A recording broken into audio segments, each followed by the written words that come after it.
नमस्कार, hello and a very warm welcome back to my channel. I hope आप सभी safe हैं और लॉकडाउन के चलते जो आपको समय मिल पा रहा है अपने साथ गुजारने का, उसका आप अच्छे से यूटिलाइजेशन कर रहे हैं अपने सेल्फ डेवलपमेंट में। तो आज के एपिसोड की शुरुआत करते हैं हम एक कहानी से जिसकी किरदार एक छोटी सी लड़की है। जी हाँ, इस लड़की को बैडमिंटन खेलना बहुत अच्छा लगता था और ये चाहती थी छोटी उम्र से ही कि ये बैडमिंटन ही आगे बढ़ जाके खेले। तो उसी स्पोर्ट को परस्यू करना ये चाहती थी। पेरेंट्स से जब इन्होंने बोला तो उन्होंने भी कहा कि चलिए हम आपके साथ आपको सपोर्ट देने के लिए तैयार हैं। पेरेंट्स दोनों ही नेशनल लेवल के खिलाड़ी रह चुके थे। शायद आप लोग पहचान गए हैं कि मैं किसकी बात कर रही हूँ। जी हाँ, बैडमिंटन की वर्ल्ड चैंपियन पीवी सिंधु की बात मैं कर रही हूँ। 8 साल की उम्र से ही वो ट्रेनिंग में लग गई और पहले हर दिन सुबह 3 बजे उठकर उनके फादर के साथ 60 किलोमीटर दूर वो अपनी एकेडमी में जाती थी। पूरे दिन वहाँ पे ट्रेनिंग करती थी और उसके बाद फिर 60 किलोमीटर ट्रैवल करके शाम को थकी हारी घर पहुँचती थी। ये था उस चैम्पियन का डेडिकेशन। घंटों घंटों तक वो ट्रेन कर सकती थी और उन्हें मिले उन्हीं के जैसे पैशनेट और hard working committed coach Pullela Gopichand. Gopichand अपने घर को गिरवी रख चुके थे।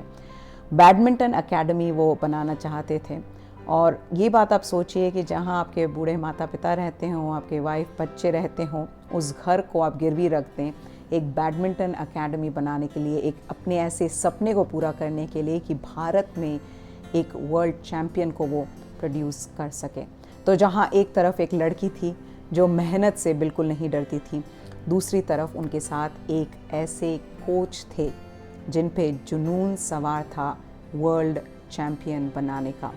दोनों अपने इस गोल को लेकर जुट गए, बहुत मेहनत करते थे। सालों साल उन्होंने मेहनत करी, एक साथ एकेडमी में दिन रात ट्रेनिंग करने के बाद कहाँ पे कौन सी प्रॉब्लम्स हैं जो हमें वर्ल्ड क्लास प्लेयर नहीं बना सकती, उनको सॉल्व करने के साथ साथ कैसे हम चाइनीज़ खिलाड़ियों से बेहतर हो सकते हैं, वो सभी चीज़ों को देखकर, उन पे मेहनत करके, उन पे काम करके फाइनली धीरे धीरे उनकी मेहनत रंग लाने लगी और धीरे धीरे सिंधु वर्ल्ड मैप पे बैडमिंटन में अपने कदम आगे बढ़ाने लगी और टॉप के खिलाड़ियों को वो मात देने लगी। फिर वो चाइनीज़ खिलाड़ी हो या जापानीज़। 1.2 बिलियन की आबादी वाले देश में ये देखना कि ओलंपिक्स में बैडमिंटन के फाइनल में एक भारतीय लड़की है, जहां ये सोचना एक समय पे असंभव था, वहां वो हो रहा था।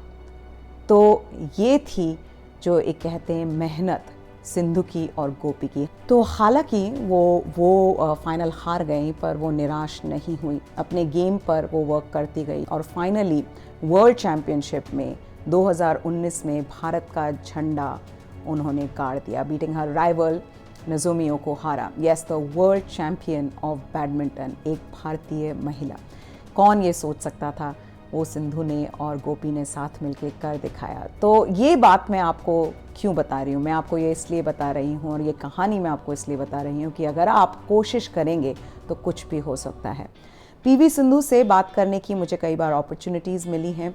जब उन्हें वर्ल्ड चैम्पियनशिप सिल्वर मिला, तब से लेकर जब 2019 में वो गोल्ड मेडल जीती, उसके बीच में हमारी काफ़ी बातें हुई। और मैं आपको एक बात बता दूं कि जितनी अग्रेसिव वो कोर्ट पर होती हैं, उसके बिल्कुल ऑपोजिट वो रियल लाइफ में हैं। बहुत सॉफ्ट स्पोकन हैं, एवर स्माइलिंग, जेंटल, हंसमुख सी लड़की हैं। बल्कि गोपी ने उन्हें फोर्स किया कोर्ट पर अग्रेसिव बॉडी लैंग्वेज दिखाने के लिए, चीखना, चिल्लाना पॉइंट जीतने के बाद।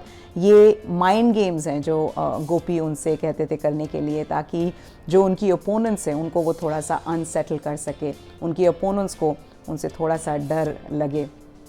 तो सिंधु को बिल्कुल अच्छा नहीं लगता था करना, क्योंकि वो नेचुरली वैसी नहीं है, but she started doing it. So naturally she is very fun loving. उनको मूवीज़ देखना अच्छा लगता है, म्यूज़िक सुनना, नेल पेंट लगाना।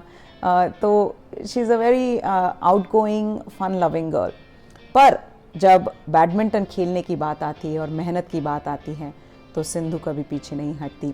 एक बार गोपी के साथ मेरे एक इंटरव्यू में गोपी ने एक बहुत इम्पॉर्टेंट बात कही थी, तो मुझे अभी भी याद है, मैं आपके साथ वो शेयर करना चाहती हूँ। और वो ये है कि मैंने गोपी से ये पूछा था कि उनको क्या लगता है, किस वजह से उनको ये लगा कि पीवी सिंधु वर्ल्ड चैम्पियन बन सकती है, कब उनको ये लगा। तो उन्होंने बोला छोटी उम्र में ही जब सिंधु उनके साथ ट्रेन करती थी तो उन्होंने ये देखा कि जो भी वो कहते थे उनसे करने के लिए सिंधु हमेशा तैयार रहती थी। तो अगर गोपी कहते कि सिंधु 4 बजे नहीं 3 बजे सुबह उठ के हम ट्रेनिंग करेंगे, सिंधु 3 बजे उठ के ट्रेनिंग के लिए तैयार होती थी। अगर वो कहते कि सिंधु 5 घंटे नहीं 7 घंटे हम ट्रेनिंग करेंगे, तो सिंधु उसके लिए भी तैयार रहती थी। तो गोपी कहते हैं कि वो जो भी उनसे कराने के लिए कहते थे, शी वॉज ऑलवेज कमिटेड। ये एक बात मेरी गोपी से हुई थी। और गोपी के साथ ऑफ कोर्स इंटरव्यू करने में बहुत सारी बातें पता चलती हैं कि किस तरह का उनमें जुनून है भारत को बैडमिंटन में अच्छा देश बनाने का, भारत को टॉप पे ले जाने का। वो जो जुनून गोपी में देखने को मिलता है वो किसी में नहीं मिलता।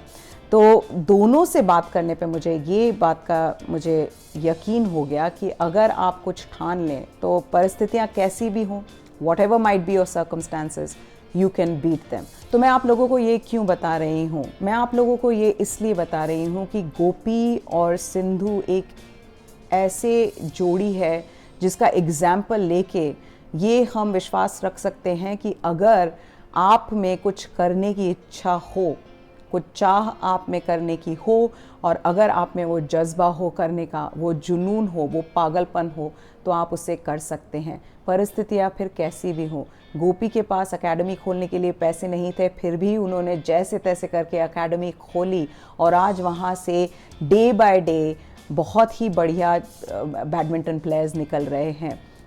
पीवी सिंधु की अगर बात करें तो छोटी सी उम्र में अगर उन्होंने ये कहा कि चलिए मैं बैडमिंटन खिलाड़ी बनना चाहती हूँ, पर उसके आगे मैं टॉप की खिलाड़ी कैसे बनूंगी, उसमें अगर उन्होंने डिसाइड किया कि मैं पूरे दिन रात मेहनत करूँगी तो मैं बन सकती हूँ टॉप की खिलाड़ी, तो उन्होंने वो मेहनत की और वो बन पाई। तो अगर आप कुछ ठान लें करने की, अगर आपके मन में वो बिलीफ हो कि मैं ये कर सकती हूँ या कर सकता हूँ, तो फिर आपको कोई नहीं रोक सकता।